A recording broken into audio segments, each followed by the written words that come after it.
وكل بدعة ضلالة وكل ضلالة في النار. وقال الله تبارك وتعالى في كلامه الآخر: أعوذ بالله من السميع العليم من الشيطان الرجيم. بسم الله الرحمن الرحيم. قل هو الله أحد الله الصمد لم يلد ولم يولد ولم يكن له كفوا أحد. تمام قسم کی حمد و ثنا و کبریائی و بڑائی اس اللہ وحدہ لا شریک کے جس نے ہمیں اور آپ کو پیدا کیا، اور بے بہا درود و سلام نازل ہو اس ذات مبارکہ مقدسہ پر کہ رب العزت نے جسے رحمت کائنات بنا کر بھیجا۔ میرے عزیز ساتھیو، آج جس موضوع کے تحت بولنا ہے وہ موضوع ہے خلفائے راشدین، نبی کے صحابہ جس کے اوپر رحمت للکائنات نے دین کی ذمہ داریاں دے کر اس دنیا سے اللہ کے جنتوں کے طرف روانہ ہوئے، جس میں پہلی کڑی جناب ابو بکر، دوسری حضرت عمر، تیسری حضرت عثمان، چوتھی حضرت علی رضی اللہ تعالی عنہ۔ میرے عزیز ساتھیو، اللہ کے نبی صلی اللہ علیہ وسلم جب اس دنیا سے جانے لگے تو اللہ کے نبی صلی اللہ علیہ وسلم کے جانے سے پہلے آپ کے اعمال سے، آپ کے رہن سہن سے یہ پتہ چلتا تھا کہ اللہ کے نبی صلی اللہ علیہ وسلم اس دنیا کو چھوڑ کے اب جانے والے ہیں۔ چنانچہ جب اللہ کے نبی صلی اللہ علیہ وسلم مرض میں مبتلا ہوئے، حضرت بلال رضی اللہ تعالی عنہ جو اللہ کے نبی صلی اللہ علیہ وسلم کے مسجد کے مؤذن تھے، اذان دے کر نبی صلی اللہ علیہ وسلم کے دروازے پہ جا کے کھڑے ہو کر کہتے ہیں الصلاۃ الصلاۃ، اندر سے کوئی آواز نہیں آتی ہے۔ جب اندر سے آواز نہیں آتی ہے، بلال کی آنکھیں آنسوؤں سے بھر جاتی ہے۔ کیا بات ہے کہ سرور کائنات آج جواب نہیں دے رہے ہیں، سرور کائنات آج نماز کے لیے آ نہیں رہے ہیں۔ حضرت بلال تھک کر چلے آتے ہیں اور صحابہ سے عرض کرتے ہیں اللہ کے نبی صلی اللہ علیہ وسلم آج جواب نہیں دے رہے ہیں۔ چنانچہ جب اللہ کے نبی صلی اللہ علیہ وسلم کو کچھ افاقہ ہوا تو اللہ کے نبی صلی اللہ علیہ وسلم نے حضرت ابو بکر کو پیغام بھیجا، مورو ابا بکر فلیصلی بالناس، اے لوگو ابو بکر سے کہہ دو کہ آج وہ امامت کرائے۔ اور یہ اشارہ تھا نبی صلی اللہ علیہ وسلم کا کہ ہمارے بعد، میرے اس دنیا سے چلے جانے کے بعد اگر اس کائنات میں کوئی افضل شخصیت ہے تو جناب ابو بکر رضی اللہ تعالی عنہ ہے۔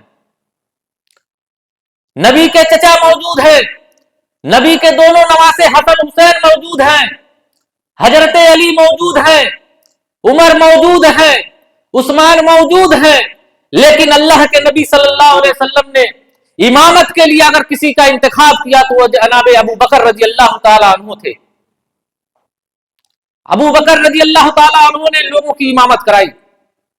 میرے عزیز ساتھیوں، یہ وہ ابو بکر ہے جن کو اللہ تبارک و تعالی نے یہ شرف حاصل بخشا کہ اللہ کے نبی صلی اللہ علیہ وسلم کے ساتھ جو غارے سور میں رات گزاری تھی، جب دشمنان مکہ نے نبی صلی اللہ علیہ وسلم کو دوڑایا رات کے اندھیروں میں، تو ابو بکر نے کہا تھا کہ اے نبی صلی اللہ علیہ وسلم، آج ان سے کیسے ہم لوگ بچیں گے؟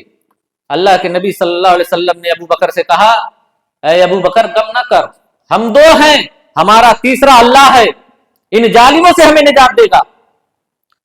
اور جب حضرت عائشہ رضی اللہ تعالی عنہ نے سوال کیا کہ اللہ کے نبی صلی اللہ علیہ وسلم، یہ آسمان میں جو ستارے دکھائی دے رہے ہیں، کیا اتنی نیکیاں کسی کی ہے؟ اللہ کے نبی صلی اللہ علیہ وسلم نے کہا، ہاں ہے ایک شخص جس کی نیکیاں اس آسمان کے ستاروں جیسی ہیں۔ حضرت عائشہ نے کہا، اے اللہ کے رسول صلی اللہ علیہ وسلم، وہ کون ہے جن کی نیکیاں اتنی زیادہ ہیں؟ حضرت عائشہ رضی اللہ تعالیٰ عنہا سوچ رہی تھی کہ وہ میرے والد ہوں گے، لیکن اللہ کے نبی صلی اللہ علیہ وسلم نے حضرت عمر کا نام لیا۔ حضرت عائشہ کو رہا نہیں گیا، پوچھ لی، اے اللہ کے نبی صلی اللہ علیہ وسلم، میرے والد کا نیکیوں کی کیا صلہ ہے؟ اللہ کے نبی صلی اللہ علیہ وسلم نے کہا، اے عائشہ، بات کر رہی ہو ابو بکر کا اور پیمانہ بنا رہی ہو آسمان کے ستاروں کا۔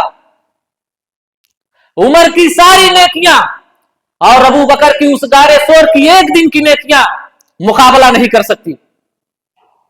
یہ تھے ابو بکر۔ میرے بھائیوں، میرے عزیز ساتھیوں، آج صحابہ کے نام پر جو گلو کیا جاتا ہے، ابو بکر کے نام پر گلو کیا جاتا ہے، حضرت عمر کے نام پر گلو کیا جاتا ہے، حضرت عثمان کے نام پر نہ جانے کتنے تانے کسے جاتے ہیں۔ میرے عزیز ساتھیوں، وہ صحابہ ایسے تھے جن کے بارے میں عدل و انصاف کا تقاضا یہ تھا کہ اگر مسلمان اور غیر مسلم میں کوئی بات ہو جاتی، اگر مسلمان کی غلطیاں رہتی تو مسلمان کو بھی سزا دینے کا اتنا ہی ان کے اوپر اختیار تھا۔ یہ نہیں کہ مسلم ہے چھوڑ دیا جائے، غیر مسلم ہے اس کو مار دیا جائے، نہیں، وہ انصاف کیا کرتے تھے۔ ہم لوگ خلفائے راشدین کانفرنس سے لکھنؤ سے آئے۔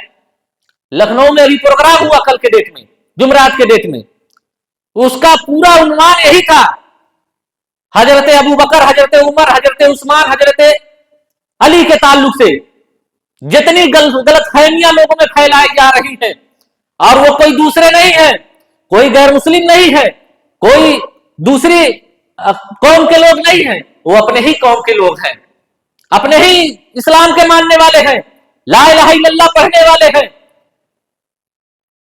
اور صحابہ کے بارے میں نہ جانے کتنی گلو کر رہے ہیں، اور اسی کے تعلق سے وہاں بیان۔ میرے عزیز ساتھیوں، کہنے کا مطلب یہ ہے کہ ہمیں اپنی اولادوں کو، اپنے بچوں کو، اپنے گھروں میں صحابہ کے تعلیم کو عام کرنا ہے، صحابہ کی جماعتوں کے بارے میں بتانا ہے۔